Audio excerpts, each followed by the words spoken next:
मेरा नाम है आर्यन और आप देख रहे हैं डार्क फाइल्स।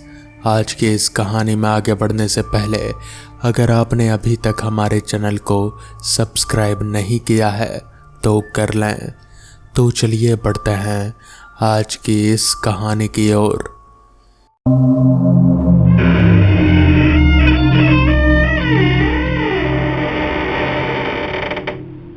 कहते हैं कि कुछ रास्ते सिर्फ ज़मीन पर नहीं होते हैं, कुछ रास्ते वक्त में भी होते हैं, और जो एक बार उस राह पर उतर जाए उसे लौटने की इजाज़त हर बार नहीं मिलती।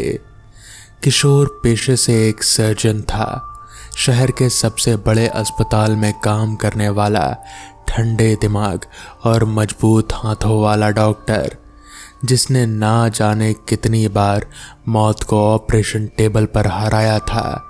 उसकी बीवी सुनैना हफ्ते भर पहले ही अपने मायके जा चुके थे, क्योंकि उसके भाई यानी कि किशोर के साले साहब की शादी थी।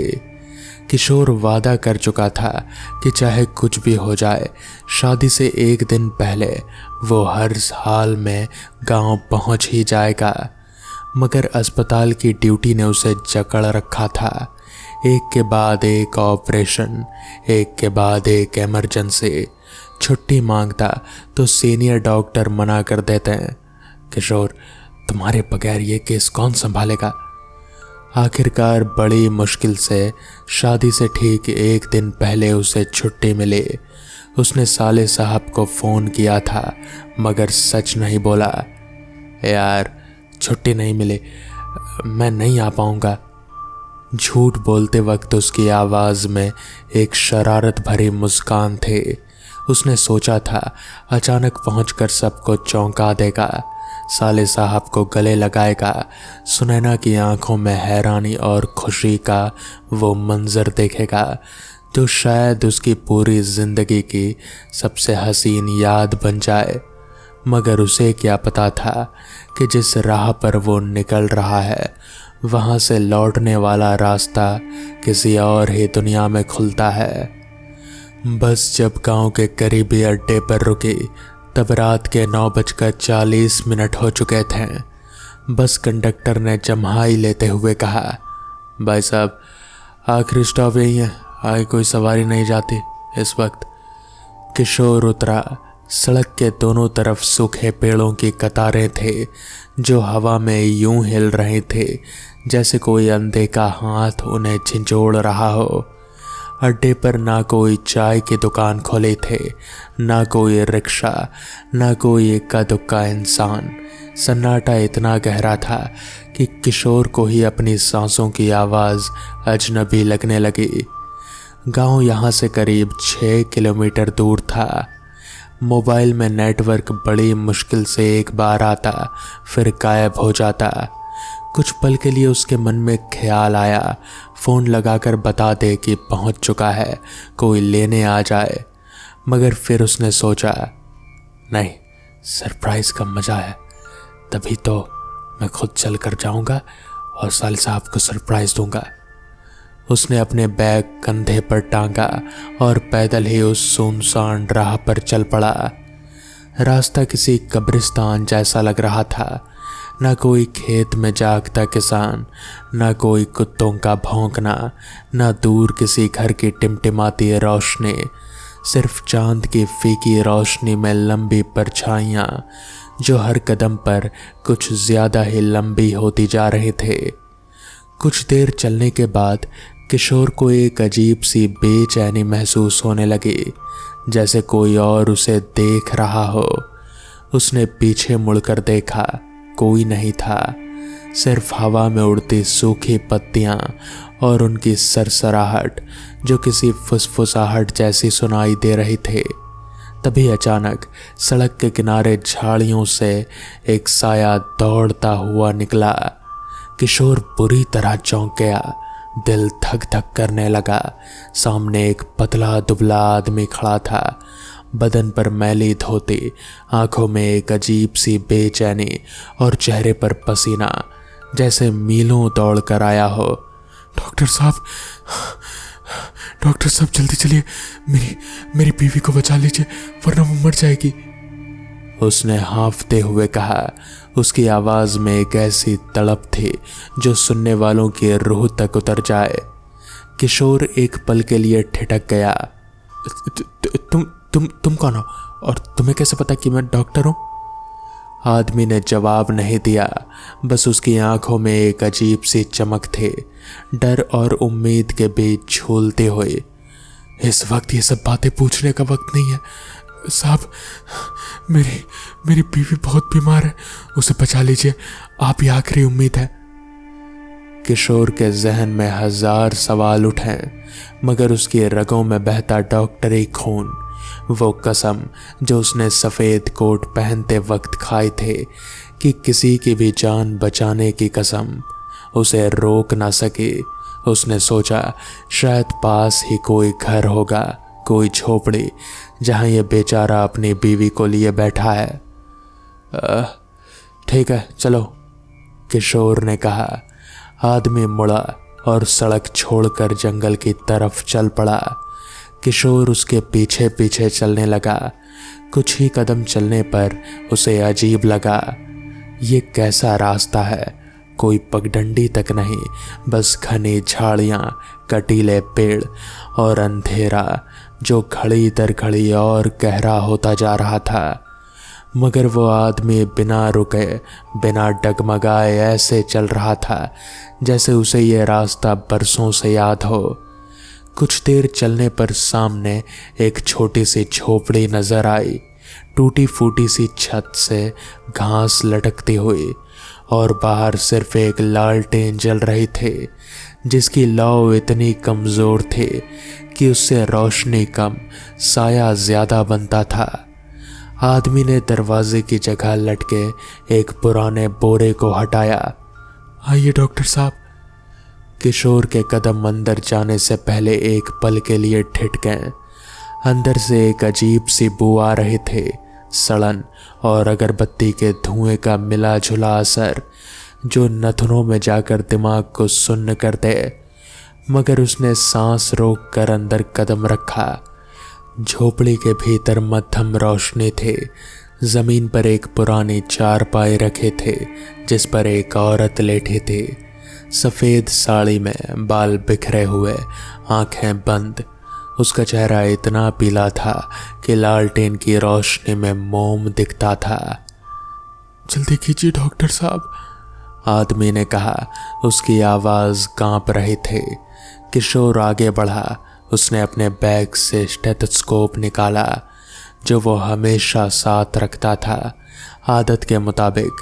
जैसे ही उसने उस औरत की नब्ज टटोली, उसका दिल एक पल के लिए रुक सा गया। नब्ज नहीं थे, जिस्म ठंडा था, बर्फ जैसा ठंडा।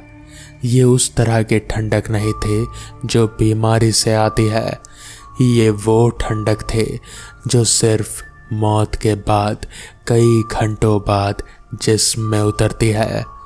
किशोर ने घबरा कर पीछे देखा। ये तो आदमी की आंखों में अब डर नहीं था, बल्कि एक अजीब सी उदासी और एक ठहरा हुआ, बुझा हुआ गुस्सा था।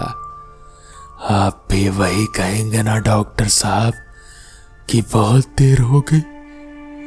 किशोर के गले से आवाज नहीं निकले। कमरे का तापमान अचानक गिरने लगा, लालटेन की लौ कांपने लगी और हवा में वो सड़न भरी बू और गहरी हो गई।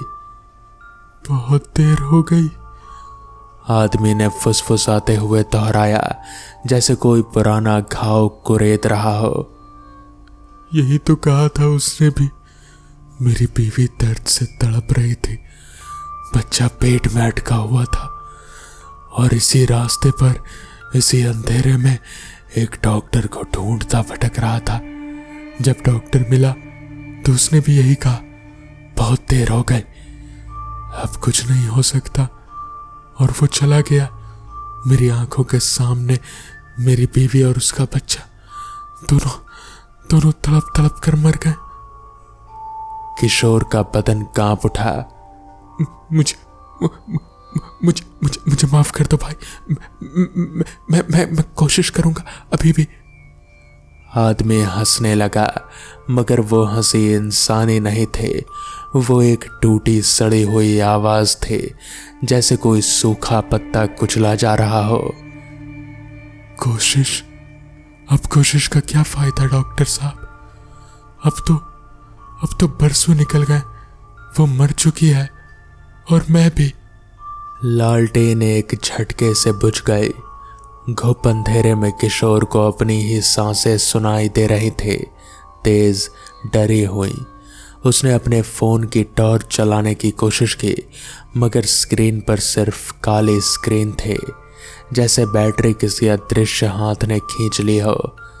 तभी उसके कानों में वही आवाज फिर गूंजी, मगर इस बार वो कमरे के हर तरफ से आ रहे थे, छत से, दीवारों से, उस चारपाई से जहां वो औरत लेटी थी।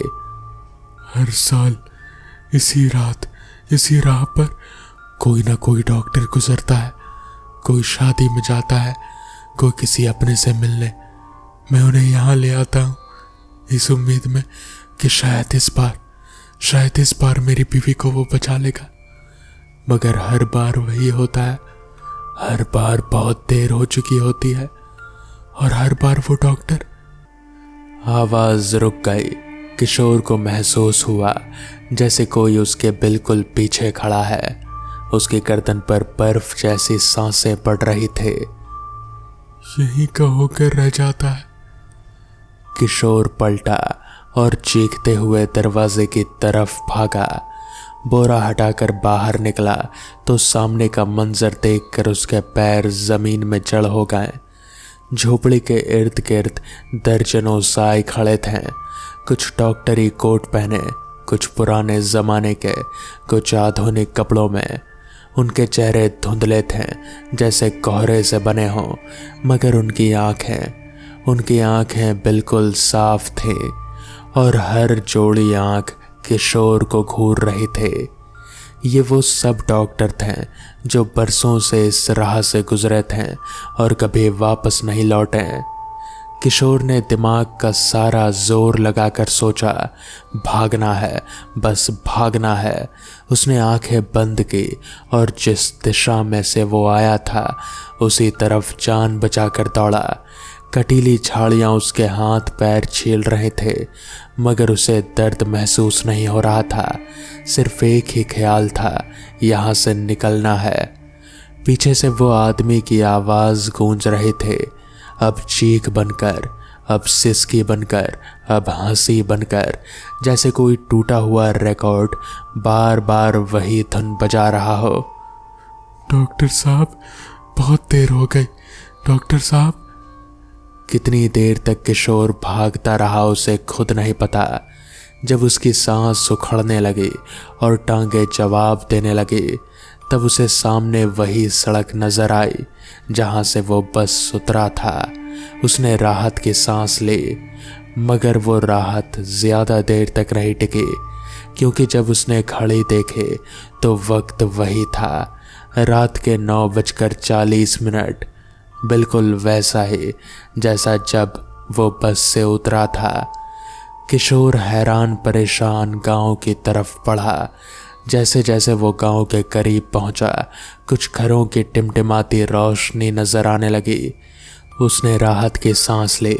शायद वो सब सिर्फ एक बुरा सपना था। थकान और डर का असर। गांव में दाखिल होते ही उसे साले साहब का घर दिखा। बाहर शादी की सजावट, बंधनवार रोशनी।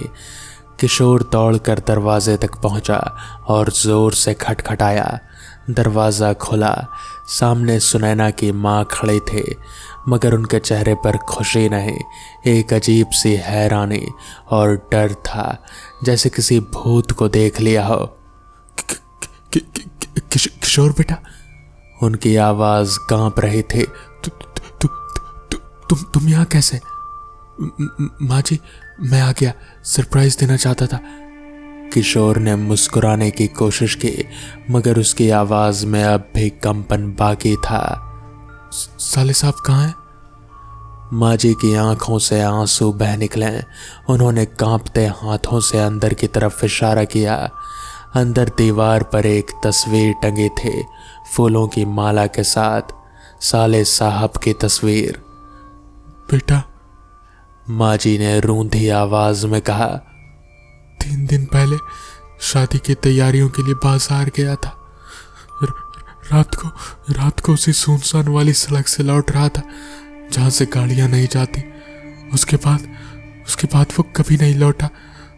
सुबह उसकी लाश जंगल के करीब मिली। डॉक्टरों ने कहा दिल का दौरा पड़ा, मगर उसके चेहरे पर ऐसा खौफ था जैसे उसने कुछ ऐसा देख लिया जो इंसान को बर्दाश्त नहीं होता। किशोर के पैरों तले जमीन खिसक गई। मगर मैंने उससे फोन पर बात की थी हफ्ते भर पहले। हाँ बेटा, माँ जी ने कहा। मगर उसके जाने के बाद से आज 3रा दिन है। किशोर लड़खड़ाता हुआ पीछे हटा। उसके दिमाग में सवालों का तूफान उठ खड़ा हुआ। अगर साले साहब 3 दिन पहले मर चुके थे तो वो कल किससे फोन पर बात करके झूठ बोल रहा था कि छुट्टी नहीं मिली। तभी सुनैना कमरे से बाहर निकली। उसकी आंखें रोते रोते सूज चुकी थी, बाल बिखरे हुए। उसे देखते ही किशोर की सांसें अटक गई। सुनैना, उसने कहा। सुनैना ने उसकी तरफ देखा, मगर उसकी आंखों में पहचान नहीं थे, बल्कि एक ऐसा सूनापन था जैसे वो किसी और ही दुनिया से देख रही हो। तुम कैसे आ सकते हो? उसने कांपती आवाज में पूछा। तुम्हारा तो एक्सीडेंट हो गया था कल रात, बस से उतरने के बाद उसी सुनसान सड़क पर। किशोर के अंदर जैसे कुछ टूट गया। क्या बकवास है ये? सुनैना रोने लगी। मुझे फोन आया था पुलिस स्टेशन से कि एक आदमी की लाश मिली है जंगल के करीब, पहचान के कागजात के साथ। मैं पहचानने गई थी किशोर। वो तुम्हारा ही चेहरा था। कमरे में सन्नाटा छा गया। लालटेन की लौ जो अब तक जल रही थी धीरे धीरे बुझने लगी।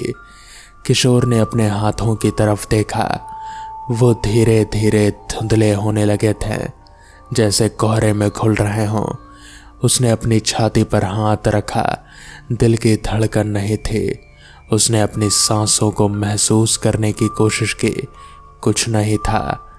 अब उसे समझ आया, वो जंगल, वो झोपड़ी, वो आदमी, वो सारे साए जो उसे घूर रहे थे, वो कोई और नहीं बल्कि उसके जैसे ही थे। हर एक डॉक्टर जो उस सड़क से गुजरा और कभी अपने घर नहीं पहुंचा, क्योंकि हकीकत में वो सड़क पार करते ही किसी न किसी हादसे में मारे गए और उनकी रूह अनजाने में उसी लूप में कैद हो गई। बार बार वही रात जीते हुए, ये मानते हुए कि वो अब भी जिंदा हैं, अब भी अपने अपनों से मिलने जा रहे हैं। कल रात जब किशोर बस से उतरा था तो वो सुनसान सड़क पार करते वक्त एक तेज़ रफ्तार ट्रक की चपेट में आ गया था, मगर उसकी रूह को इस सच का एहसास ही नहीं हुआ। उसका जहन अपनी आखिरी इच्छा में इतना उलझा हुआ था, साले साहब से मिलने की, वादा निभाने की, सुनैना को सरप्राइज देने की, कि मौत ने भी उसे रोका नहीं, बल्कि उसी अधूरी चाहत के सहारे उसे उसी राह पर, उसी वक्त पर बार बार भटकाती रही। और वो आदमी, झोपड़ी वाला, वो असल में कोई और नहीं बल्कि इसी लूप का सबसे पुराना कैदी था। बरसों पहले मरा हुआ एक शख्स, जिसकी बीवी सच में उसी रास्ते पर तड़प तड़प कर मरी थी, क्योंकि कोई डॉक्टर वक्त पर नहीं पहुंच सका था। उसकी रूह अब भी उसी दर्द में जल रहे थे, और वो हर साल हर उस डॉक्टर को जो उस राह से गुजरता है अपने पास खींच लाता, इस उम्मीद में कि कहीं ना कहीं कोई ना कोई उसकी बीवी को बचा दे, बल्कि इस गुस्से में कि हर डॉक्टर उसी लम्हे को महसूस करे जो उसने महसूस किया था, बेबसी का, देर हो जाने का, अपनों को खोने का। मगर सबसे टूटा हुआ सच अभी बाकी था। सुनैना की माँ ने रोते हुए एक पुरानी बात याद की, बरसों पहले की, जब सुनैना बहुत छोटी थी।